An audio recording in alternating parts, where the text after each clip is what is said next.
The 1960s was a decade of revolution and innovation, but some of the things we loved back then have entirely vanished from everyday life. In this video, we're talking about the things from the 1960s that rarely or no longer exist. First on the list, we have the black and white TVs. If you wanted to watch the latest TV show back in the day, you had to do it on a black and white TV. Although color TVs were just being introduced, most people's first TV experience was monochrome. With their small screens, these TVs were often bulky and had limited channels, but they marked the beginning of a new era in home entertainment. It is hard to find a black and white TV in any home these days, unlike back then when it was everywhere. Imagine returning to a world without Netflix, without HD, just good old-fashioned, grainy black and white. Most households transitioned to color TVs in the late 1960s, making black and white sets largely obsolete. Do you remember those giant antennas sticking out of the top as well? Rabbit ears and outdoor antennas were necessary for TV reception, but cable and satellite TV made them redundant. The next one is a popular one that made communication easier back then: payphones. Payphones were the primary way to make a call on the go before the advent of cell phones. They are public phones that require payment per use. People used coins, usually quarters, nickels, or dimes to make calls. They were mostly found in phone booths, restaurants, airports, train stations, street corners, and other public places. With the rise of mobile phones, payphones became less necessary and disappeared. Even though they're no longer in use, they remain a nostalgic reminder of the past. Speaking of nostalgic reminders, do you remember transistor radios? Transistor radios were small, portable devices that brought news to our ears in the 1960s. Because they were lightweight, these transistor radios were easy to carry around. Transistor radios changed how people listened to the news, making it possible to take a radio everywhere they went. Newer technologies may have since replaced transistor radios, but they still serve as a distinct reminder of the past, giving us every bit of nostalgia. Another item almost everyone had in the 60s was the cassette tapes. Who didn't love making mixtapes as a teenager back in the day? Cassette tapes, smaller than vinyl records, were introduced in the early 1960s. They allowed people to curate their own playlists and create their own recordings. Users could create their own mixtapes by recording songs from the radio or other cassettes. This made it become a cultural phenomenon, with people trading mixtapes and sharing music. The mixtape made people curate playlists for themselves and for others. It changed how we listen to music and is the precursor to future portable music formats like CDs, MP3s, and streaming services like Apple Music and Spotify.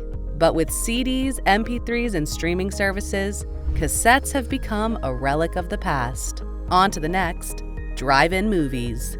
Drive-in movies were a popular date night activity in the 1960s.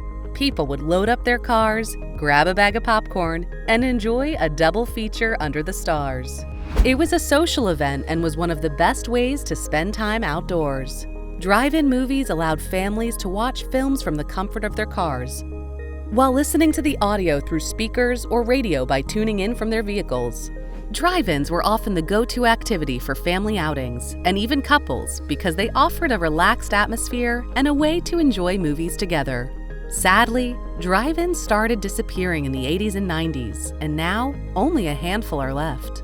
Although the rise of home video technology and changing consumer preferences has led to a decline in its popularity, drive-in movies are making a comeback. New ones are opening, and old ones are being restored. Before digital cameras became widespread, we had this next one for movies: film cameras. The 1960s saw the rise of several film players that revolutionized the way people consumed movies.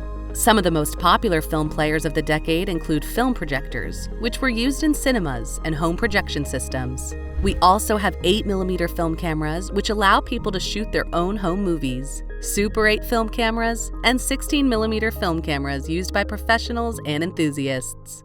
Some popular brands of film players and editing machines in the 1960s included Kodak, Bell & Howell, Arriflex, Moviola, and Steenbeck. With the rise of smartphone cameras, film cameras became obsolete, but they are still highly valued and are now kept as vintage objects. These film players played a significant role in shaping the film industry and home movie culture of the 1960s. Another vintage object everyone adores is the vinyl record player. Vinyl records were the primary music format of the 1960s. It was a golden age for records, with albums from the Rolling Stones, the Beatles, and countless other icons filling the airwaves. People would gather around their record players to enjoy music. Back in the 60s, records were the primary way to enjoy music. While they've seen a resurgence recently, record players were primarily replaced by CDs and digital music. It's hard to imagine a time when cassette tapes or CDs weren't around, but that was the reality. I bet you can't forget this next one, the glass milk bottles. In the 1960s, milk was delivered daily in glass bottles right to your doorstep by a milkman, often in the early morning hours. Before refrigerators became popular, almost every home had a milk door. These small doors, usually located near the kitchen or pantry, allowed milkmen to deliver fresh milk in glass bottles without entering the home. The milkman would deliver the milk through the milk door or into a household billy, a small metal bucket often left on the doorstep of the home, and the house's residents would get the milk from there. The milkman could also pick up empty bottles from there. These glass milk bottles were made from thick, durable glass that could be washed and sterilized repeatedly before refilling and reusing.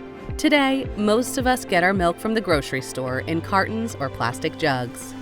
Before refrigerators existed, ice delivery was a common service. Ice boxes, also known as ice chests or cold closets, kept food cold and fresh. The Iceman delivered ice boxes with big blocks of ice inside. They were fancy, and having one in the 1960s showed you were a wealthy person. Ice boxes were part of the 1960s essentials in older homes. They helped families prevent food like meat, milk, and fruit from spoiling. And they were a big improvement over older food storage methods like root cellars and spring houses. With the advent of modern appliances, ice delivery has now vanished from existence. Although they may seem primitive compared to today's refrigeration, they were vital in keeping food fresh and families healthy. Here's another one from the 60s that we loved: phone books. In the 60s, phone books were important in the communication process. In those days, phone books were a staple in every household, and finding someone's phone number was as simple as looking it up in the book. Only downside was that phone books were often thick and heavy, containing thousands of listings, organized alphabetically by surname or business name. Fortunately, online directories and search engines took over and have now made them obsolete. Speaking about obsolete items, say hello to typewriters. Although some are still used for niche purposes, computers and word processors have mostly replaced manual typewriters. The 60s was the peak of the manual typewriter era. Every office had one. Professionals, writers, and even students used these machines for everything from typing letters to crafting novels. It was the primary tool for creating neatly typed letters, reports, and documents. No backspace or delete button existed to correct mistakes, but there was something magical about the clicking sound of the keys. Of course, computers have replaced typewriters, and now we barely even use physical keyboards with voice-to-text technology. Regardless, a certain charm about the good old typewriter still remains.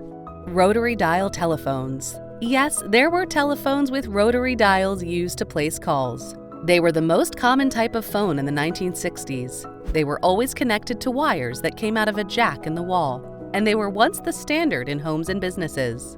Rotary dials are a type of phone dialing system that uses a circular dial with holes in it to enter phone numbers.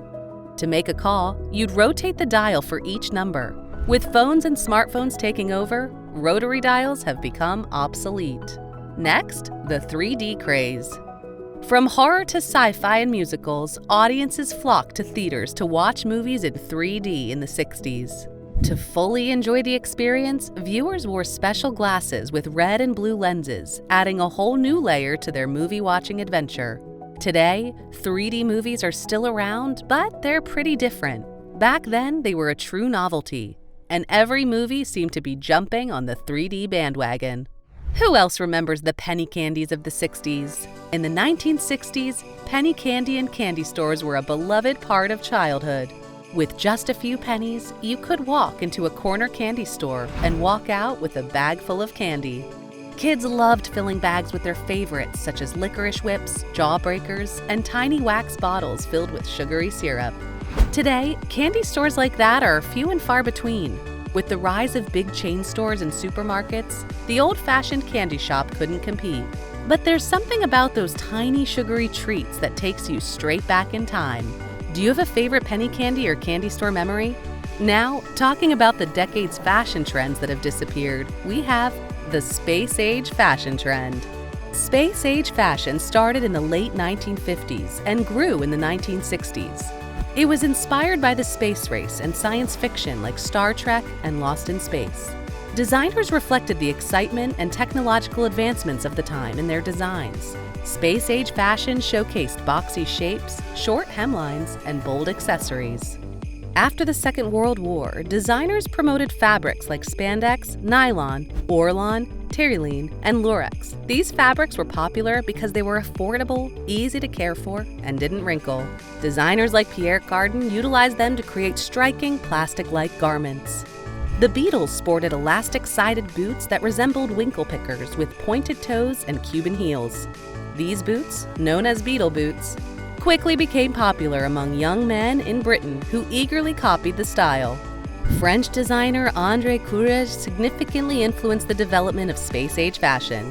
In the spring of 1964, he introduced the space look, which included trouser suits, goggles, box-shaped dresses with high skirts, and go-go boots.